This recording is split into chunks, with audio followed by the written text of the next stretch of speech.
Chapter 5 Elisha hears Naaman. Naaman was the commander of the Syrian army. The Lord had helped him and his troops defeat their enemies, so the king of Syria respected Naaman very much. Naaman was a brave soldier, but he had leprosy.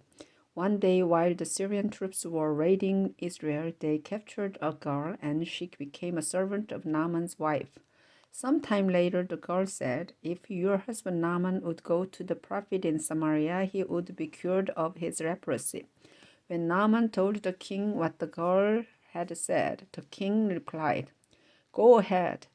I will give you a letter to take to the king of Israel." Naaman left and took along 30,000 pieces of silver, 6,000 pieces of gold, and 10 new outfits. He also carried the letter to the king of Israel. It said, "I am sending my servant Naaman to you. Would you cure him of his leprosy?"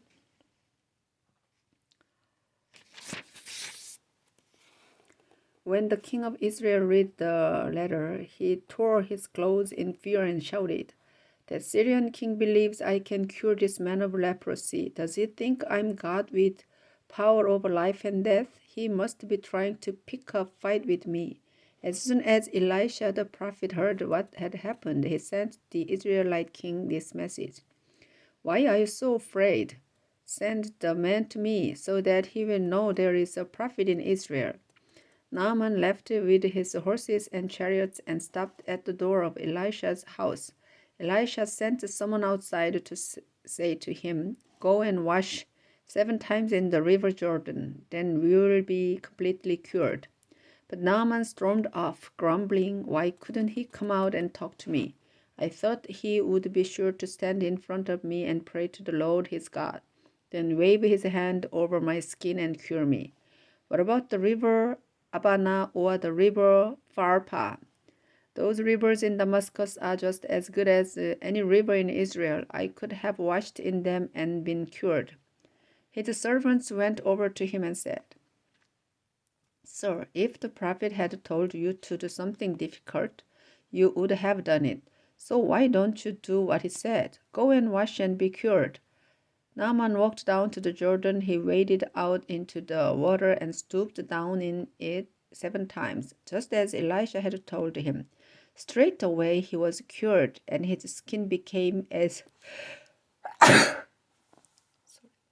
smooth as a child. Naaman and his officials went back to Elisha. Naaman stood in front of him and announced, "Now I know that the God of Israel is the only God in the whole world. Sir, would you please accept a gift from me? I am a servant of the living Lord," Elisha answered, "and I swear that I will not take anything from you." Naaman kept begging, but Elisha kept refusing.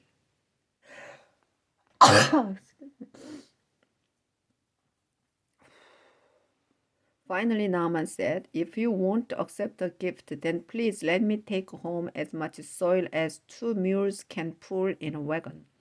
Sir, from now on I will offer sacrifices only to the Lord, but I pray that the Lord will forgive me when I go into the temple of the god Rimmon and bow down there with the king of Syria." "Go home and don't worry about that," Elisha replied. Then Naaman left. Elisha places a curse on Gehazi. After Naaman had gone only a short distance, Gehazi said to himself, "Elisha let that Syrian off too easily. He should have taken Naaman's gift. I swear by the living Lord that I will talk to Naaman myself and get something from him." So he hurried after Naaman. When Naaman saw Gehazi running after him, he got out of his chariot to meet him. Naaman asked, "Is everything all right?" "Yes," Gehazi answered, "but my master has sent me to tell you about 2 young prophets from the hills of Ephraim. They came asking for help, and now Elisha wants to know if you would give them 3,000 pieces of silver and some new clothes." "Certainly," Naaman replied, "but why don't you take twice that amount of silver?"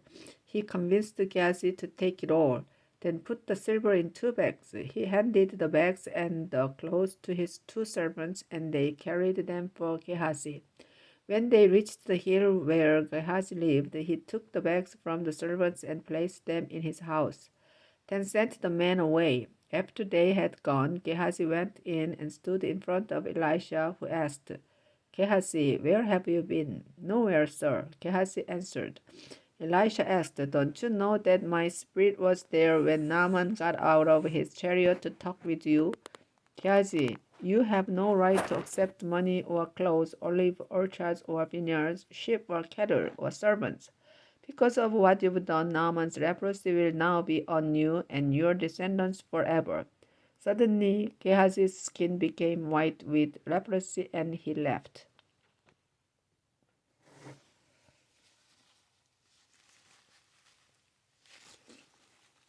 Chapter 6. Elisha makes an axe head float. One day the prophet said to Elisha, the place where we meet with you is too small. Why don't we build a new meeting place near the river Jordan? Each of us could get some wood, then we could build it. That's a good idea, Elisha replied. Get started. Aren't you going with us? One of the prophets asked. Yes, I'll go, Elisha answered, and he left with them. They went to the river Jordan and began chopping down trees. While one of the prophets were working, his axe head fell off and dropped into the water. Oh, he shouted, Sir, I borrowed this axe. Where did it fall in? Elisha asked. The prophet pointed to the place, and Elisha cut a stick and threw it into the water at that spot. The axe head floated to the top of the water. Now get it, Elisha told him, and the prophet reached in and grabbed it. Elisha stops an invasion of the Syrian army. Time after time, when the king of Syria was at war against the Israelites, he met with his officers and announced, I've decided where we will set up camp. Each time Elisha would send this warning to the king of Israel, don't go near there. That's where the Syrian troops have set up camp. So the king would warn the Israelite troops in that place to be on guard. The king of Syria was furious when he found out what was happening. He called in his officers and asked, Which one of you has been telling the king of Israel our plans? None of us, your majesty. One of them answered, It's an Israelite named Elisha. He's a prophet, so he can tell his king everything, even what you say in your own room. Find out where he is, the king ordered. I'll send soldiers to bring him here. They learned that Elisha was in the town of Dothan and reported it to the king.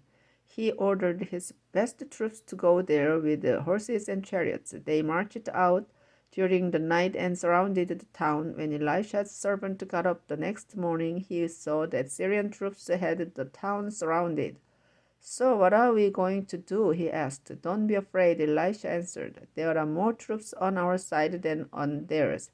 Then he prayed, Lord, please help him to see. And the Lord let the servant see that the hill was covered with fiery horses and flaming chariots all around Elisha. As the Syrian army came close, Elisha prayed, Lord, make those soldiers blind. And the Lord blinded them with a bright light. Elisha told the enemy troops, You've taken the wrong road and are in the wrong town. Follow me, I lead you to the man you are looking for. Elisha led them straight to the capital city of Samaria. When all the soldiers were inside the city, Elisha prayed, Lord, now let them see again. The Lord let them see that they were standing in the middle of Samaria. The king of Israel saw them and asked Elisha, Should I kill them, sir? No, Elisha answered, You didn't capture these troops in battle, so you have no right to kill them. Instead, give them something to eat and drink and let them return to their leader. The king ordered a huge meal to be prepared for Syria's army, and when they finished eating, he let them go. For a while, the Syrian troops stopped invading Israel's territory. King Ben-Hadad of Syria attacks Samaria. Sometime later, King Ben-Hadad of Syria called his entire army together. Then they marched to Samaria and attacked. They kept up the attack until there was nothing to eat in the city. In fact, a donkey's head cost about 80 pieces of silver, and a small bowl of pigeon droppings cost 5 pieces of silver. One day, as the king of Israel was walking Along the top of the city wall, a woman shouted to him, "Please, your majesty, help me." "Let the Lord help you," the king said. "Do you think I have grain or wine to give you?" Then he asked, "What's the matter anyway?" The woman answered, "Another woman and I were so hungry that we agreed to eat our sons. She said if we ate my son one day, we could eat hers the next day. So yesterday we cooked my son and ate him. But today, when I went to her house to eat her son, she had hidden him."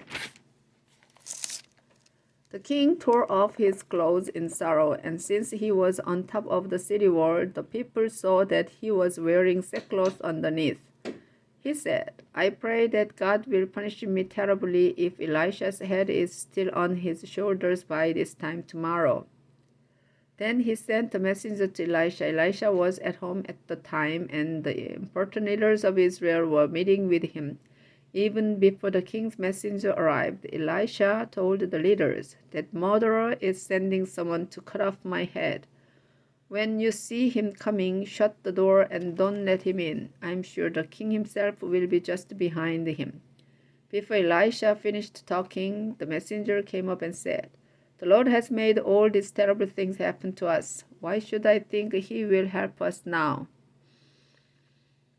Chapter 7. Elisha answered, "I have a message for you. The Lord promises that tomorrow here in Samaria you will be able to buy a large sack of flour or 2 large sacks of barley for almost nothing." The chief officer there with the king replied, "Don't believe it. Even if the Lord sent a rainstorm, it couldn't produce that much grain by tomorrow." "You will see it happen, but you won't eat any of the food," Elisha warned him. The Syrian army stops its attack.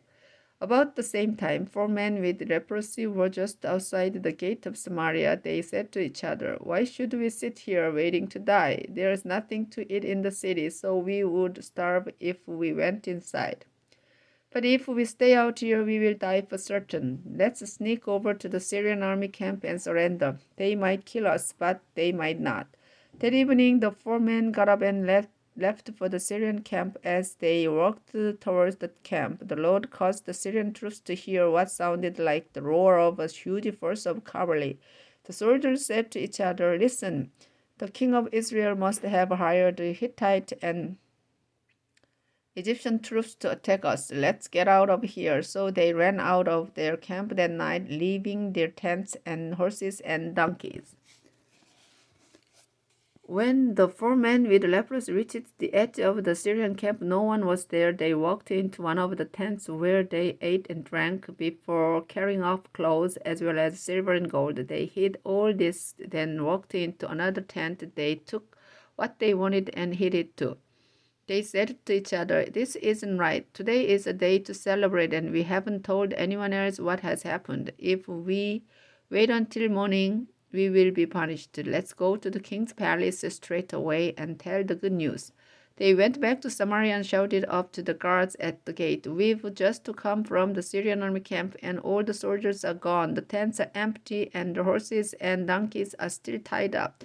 We didn't see or hear anybody." The guards reported the news to the king's palace. The king got out of bed and said to his officers, "I know what those Syrians are doing. They know we are starving. So they are hiding in the fields, hoping we will go out to look for food. When we do, they can capture us and take over our city."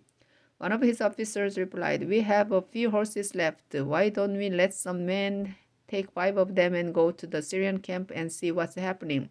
We are going to die anyway, like those who have already died." They found 2 chariots, and the king commanded the men to find out what had happened to the Syrian troops. The men rode as far as the river Jordan. All along the way, they saw clothes and equipment that the Syrians had thrown away as they escaped. Then they went back to the king and told him what they had seen.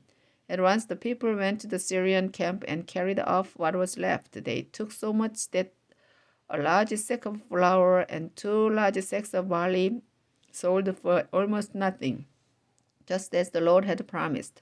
The king of Israel had put his chief officer in charge of the gate, but he died when the people trampled him as they rushed out of the city. Earlier, when the king was at Elisha's house, Elisha had told him that flour or barley would sell for almost nothing. But the officer refused to believe that even the Lord could do that. So Elisha warned him that he would see it happen but would not eat any of the food. And that's exactly what happened. The officer was trampled to death.